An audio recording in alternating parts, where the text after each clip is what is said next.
Hey, buddy, watch this.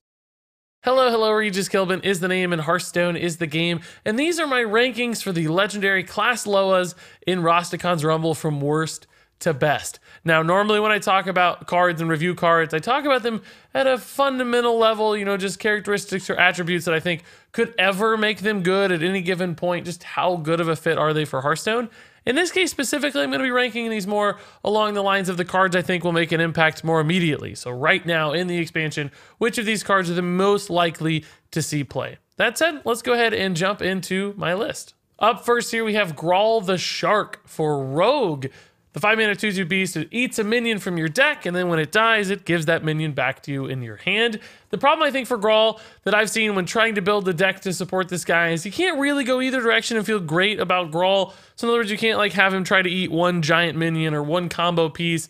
That's just awkward to build the deck around and support because you need lots of minions. Grawl's never going to hit that thing you need that consistently. If you go the other direction and just try to play this as like a tempo card, or you get like a big threat out, or maybe you just get a little bit of a value piece because of that card draw. It doesn't really seem to work that well either. There are just better cards, more consistent options, competitive mana slot. So in both cases, Grawl just looks hard to work with, and I don't know that there's really any Death Rattle synergies here either. So for me, I just don't know where this card goes or where it fits or why it's important for Rogue right now. I do think that's something that could certainly change in the future, but today I don't see Grawl seeing a lot of play. Moving on, I have Gonk the Raptor for Druid, and of course this guy's all about attack synergy, and I just don't think an attack synergy deck for Druid makes any sense right now. Yes, I've seen the combos where if you have two Gonks, you can do crazy stuff and kill your opponent, but that's too reliant on your opponent having minions on the board. So I don't think that's a consistent strategy or game plan that's going to allow you to win games often. I think there are far better ways to play Druid and Gonk,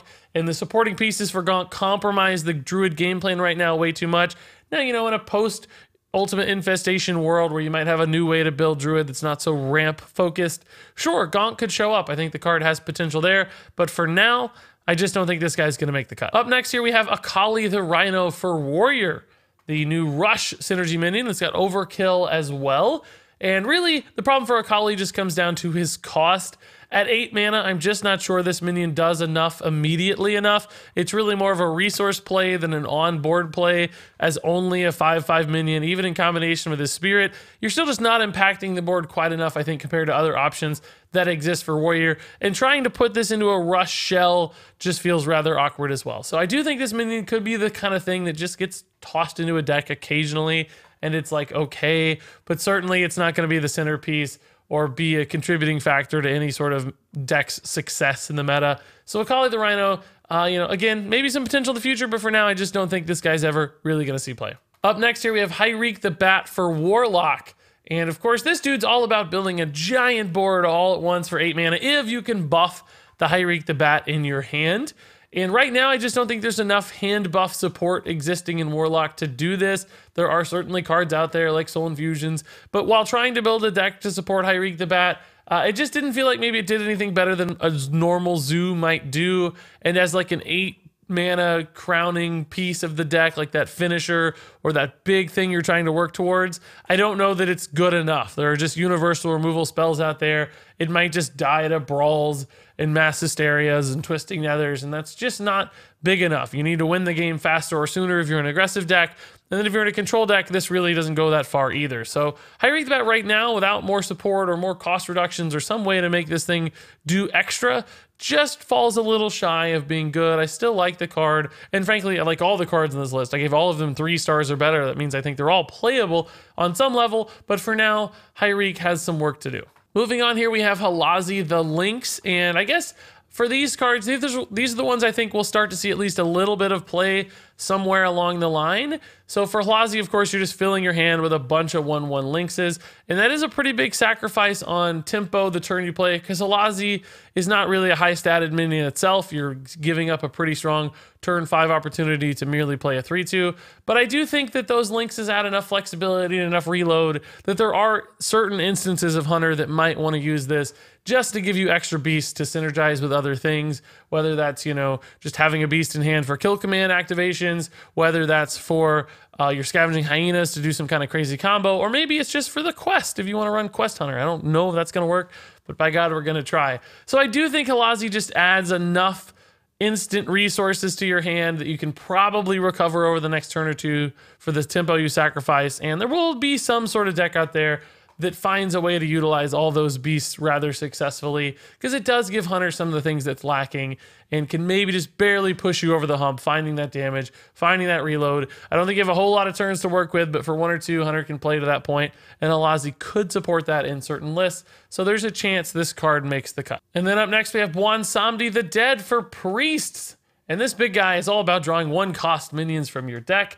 And of course, we've seen with the Spirit of the Dead, there are ways to put a lot of 1-cost minions in your deck. I think that also synergizes fairly well in some instances with things like Zarek's Cloning Gallery, a card we've already seen successfully seeing play in Priest. So between all those different puzzle pieces, I think Bwonsamdi has a chance to make a cut in a Priest deck. There's probably going to be some way to just load your board up with Zarek's Cloning Gallery, trade in those minions, add a bunch to your hand, or your deck, excuse me, and then Bwonsamdi will add them to your hand, and you can just continue to do cool shenanigans. Worst case scenario, this is just a big statted minion that draws you a ton of stuff, and that's generally a good thing to do. So I think Priest, in some way or another, will find a way to include Bwonsamdi in their deck, and some Priest deck may not be a tier 1 deck by any means. I don't think it will. Probably be a tier 3 deck, but nonetheless, Bwonsamdi will be a core part of it at some level or another. So I think this card will see some degree of play. So now let's talk about Krogwa the Frog for Shaman, and returning a bunch of spells you played last turn to your hand. And I think that just gives Krogwa a couple different ways to see play. One is just sort of that value line where you cast a ton of stuff you love, you drop Quagra the next turn, you get some hexes back, whatever, lightning storms back, and you're happy because you've, doubled up on all these good spells that you like to run in your deck. That's great. Another way to potentially use Krogwa is like to double down on your burst damage. You drop a bunch of lava bursts and lightning bolts and then Krogwa them back to your hand, and you can go again and just create all this crazy pressure, keep your opponent in check, make sure they're respecting your damage output. And I think that gives Krogwa some really interesting applications on top of that, like combo stuff or just big crazy spells. Getting extra copies of those, like the Spellstone, for instance, can go a really long way. So to me, Krogwa looks like it could fit in a handful of different styles of Shaman. It seems like a card that's just that kind of guaranteed value, and that's generally a good thing in slower decks. I'm not 100% confident it'll work in aggro decks because it is a 6-mana minion that doesn't apply a ton of pressure itself, but if it's giving you that burst damage, some decks just can't handle that. So I think Krogwa even makes sense there a little bit too.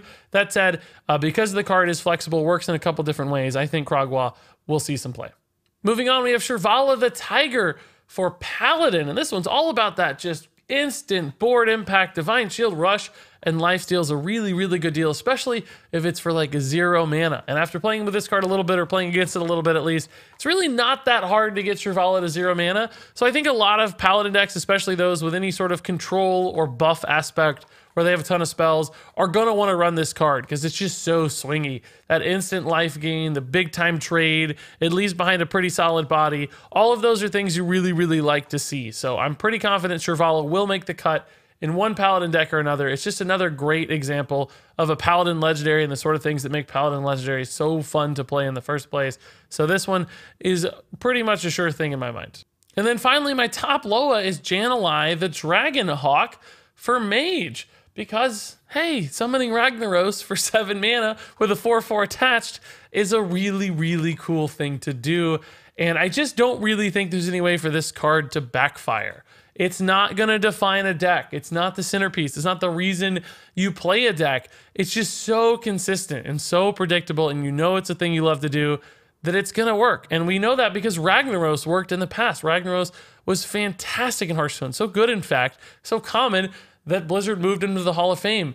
And 97% of the time, Jan'alai is going to be a better Ragnaros. The only check, of course, is getting your hero power to do damage, but I think there are a lot of ways to play Mage that support that, whether it's Odd Mage, whether it's just running in the Spirit of the Dragonhawk or Daring Fire Eaters. There are decks that are going to make that very easy to achieve. You're going to hit Jan'alai on 7, even if you don't hit him on 7. Hit him on turn 15, guess what? You're still pretty happy to spend 7 mana to get Ragnaros, because Ragnaros is so impactful. It's even better with the Jaina hero card, right? Getting elementals to heal. Ragnaros is an elemental, so that 8 damage ping will heal, making this just sort of the perfect card for Mage. And we've already seen big spell / control mages be a strong part of the meta. They're never dominant, but they're consistent in there, and Jan'alai is going to fit right in. So to me, this card is just so easy to say it's gonna work. It's not gonna be the best card in the game, but it's just absolutely going to be a part of Hearthstone. So that to me is why it takes the #1 spot. And there you go, folks. Those are my rankings for the legendary Loa. I have to say, you know, as you look across these, I'm not sure any of these like define a deck. Maybe Kragwa has like the best chance to be a centerpiece style card. Most of them just sort of fit into things. The spirits, in a way, almost define deck archetypes more than the Loa themselves. The Loas almost complement the spirits more than the other way around in some weird ways. So a lot of these cards, you know, they may feel in a way underwhelming once they hit the game, but I think at least for those top 4 or 5, very much a chance for them to see play. For those others, again, I'm not saying they're bad cards. I think actually all of these cards are fine. I gave them all 3 or better stars. 3 stars means playable in my mind, just at a fringe level, rare to see, might be hard to find a deck for, might take a few expansions down the road for some of those like Grawl or Gonk. Apparently the G-named Loas are struggling, but you know, we'll see. We might be surprised. You never quite know. That said, I want to hear your rankings. What do you guys think the best Loas out there are? Which ones are going to see play? Which ones aren't? Share all your thoughts in the comments below. But until then, thank you so very much for watching, and until next time, game on.